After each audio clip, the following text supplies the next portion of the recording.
Muito bem, Roberto Lucati, amigos do Segunda Esportiva, nós falamos aqui da ABB, Associação Atlética Banco do Brasil, onde nós reunimos aqui alguns atletas do Internacional, do Leão e também do Independente. E a gente vai reviver com eles os derbys, até porque nós estamos aí às vésperas de um derby acontecer. Leão e Galo, Galo e Leão, no próximo dia 5 de agosto, começando a Copa Energil C nas dependências do Pradão. E nada melhor do que a gente reviver na memória com eles o que aconteceu nos derbys de antigamente.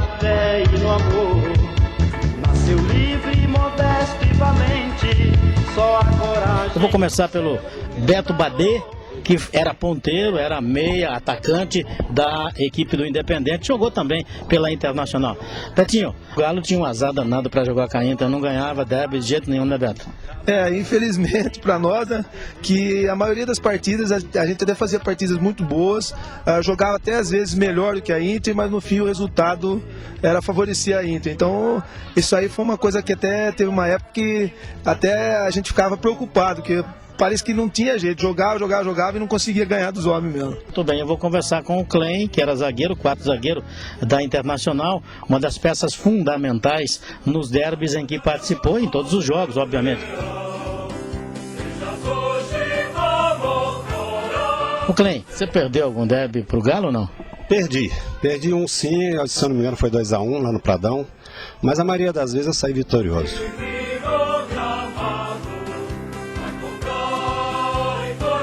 Converso agora com uma das peças importantíssimas no time da Internacional, o goleiro Carlinhos Biagioli. E dos derbys em que participou, você perdeu um só, é isso? Eu perdi apenas um em 78, foi 2-1 para o Independente. Naquela oportunidade, inclusive, o Independente não estava bem na classificação e nós estávamos já com uma equipe classificada. Nota-se também que o Independente, na época, tinha time muito melhor que a gente. Mas no jogo a gente ultrapassava os nossos limites e a gente conseguia resultados positivos. Foi nesse jogo que o torcedor da Inter chamava de amistoso, né? Porque podia perder. Exatamente. Nós podíamos perder e o Independente não.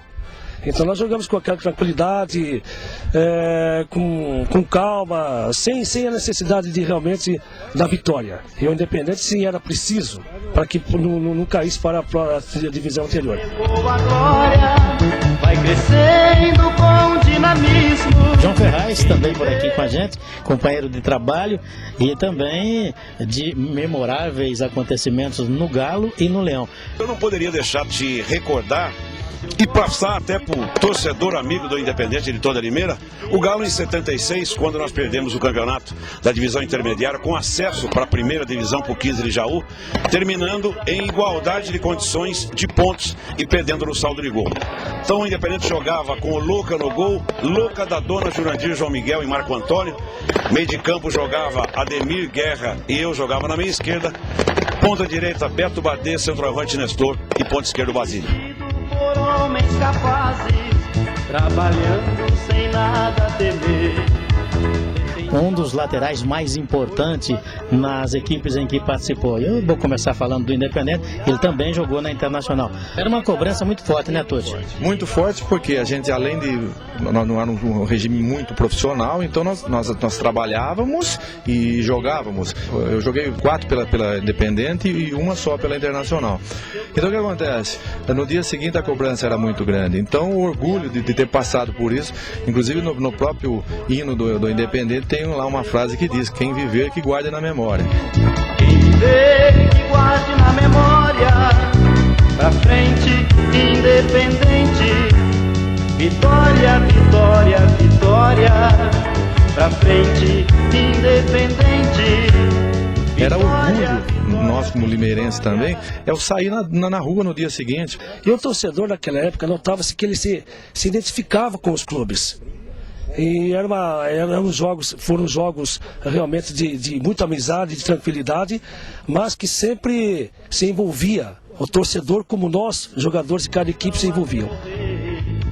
Apoiado na sua torcida, que o incentiva com o coração. Preto e branco é a sua bandeira, é o Galo de Limeira, conquista de campeão. Independente. Tem marca registrada no Independente, mas também jogou um pouquinho na Inter. Eu tive uma passagem pequena pela Inter de uns 8 meses, isso aí foi em 79. Aí depois eu fui para o Rio Branco de Americana, tudo, e aí eu comecei praticamente a minha carreira profissional para valer mesmo, porque é aí que eu saí de Limeira, que eu fui para outras cidades. Eu cheguei aqui em 1975, estava se formando na Internacional, e de lá para cá passou muitos jogadores, né, para fazer dupla de zaga comigo. Mas o que mais marcou, o que mais lembrou, foi justamente quando nós subimos na intermediária, né, que era o Alexandre Pimenta. Eu vim em 75, eu acho que foi um dos primeiros jogadores a assinar contrato com a Inter.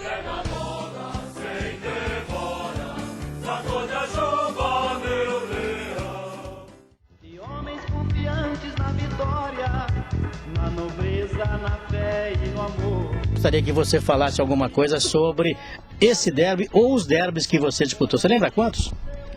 João Valdir, eu disputei praticamente todos os derbys, só o primeiro que eu estava fora porque eu tinha tomado o terceiro cartão amarelo. E quanto a esse derby agora, eu creio que deve estar uma expectativa muito grande, porque valendo 3 pontos, o último derby que eu me lembro, acho que foi em 78. Quer dizer, então já vão fazer 30 anos. Então eu acho que esse derby vai motivar bem a torcida de Limeira. Agora, que saudade, né? Realmente traz muita saudade, né, João? Agora, vamos ver agora se recomeça, né? Esse derby novamente, essa partida, e que o povo de Limeira, né, os torcedores do Independente, da Internacional, prestigiem, porque realmente é uma coisa muito bonita. Tuti, claro que a saudade fica, mas a gente vai passando, mas o derby está aí de novo, né?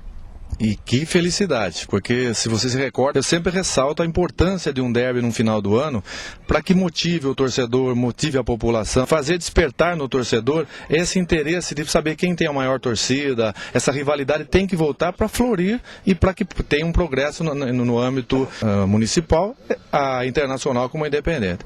E um detalhe importante até a respeito desse derby, dias atrás nós comentamos dentro da Segunda Esportiva, né, a possibilidade, nós temos um mês e pouco ainda pela frente, de também na preliminar deste legal que a gente sempre chamou, um jogo amistoso entre os antigos profissionais da Internacional e do próprio Independente. Eu acho que seria muito interessante, até para que os antigos torcedores também pudessem reviver aquele pessoal aí da década de 75, 76 até 78, quando a Inter e o Independente acabavam se enfrentando. E outro detalhe, muito bem lembrado até pelo Tuti e pelo Beto, a gente tem acompanhado através da internet alguns torcedores, ora do Independente, ora da Internacional, fazendo aquela provocação, né, de uma possível rivalidade, querendo incutir na cabeça de algum torcedor uma rivalidade que ela deve ser sadia e deve prevalecer dentro do campo, mas fora do campo de jogo, isso não. Nós então, desde já estamos aqui pregando a paz, que ela aconteça e que os torcedores compareçam em grande número lá no estádio Comendador Agostinho Prada para presenciar esse grande jogo entre Independente e Internacional. E espero que tenha um bom jogo, que não tenha nenhum tipo, porque hoje o futebol vive, principalmente na área das torcidas, muita rivalidade, muita agressão. Espero que seja um jogo da paz, um jogo que retorne essas competições. E reafirmo, desse jogo que é de um campeonato, se tornem jogos amistosos, uma vez por ano, no final de uma temporada, façam esses jogos para reviver esses grandes derbys que nós passamos por isso. A nossa amizade aqui, que, né, ela florou nesses derbys, e ela persiste até hoje, quer dizer, nós jogamos junto, eu, o Betinho, o Clay, nós temos o Estudante, nós temos uma passagem, mas até hoje nós estamos jogando.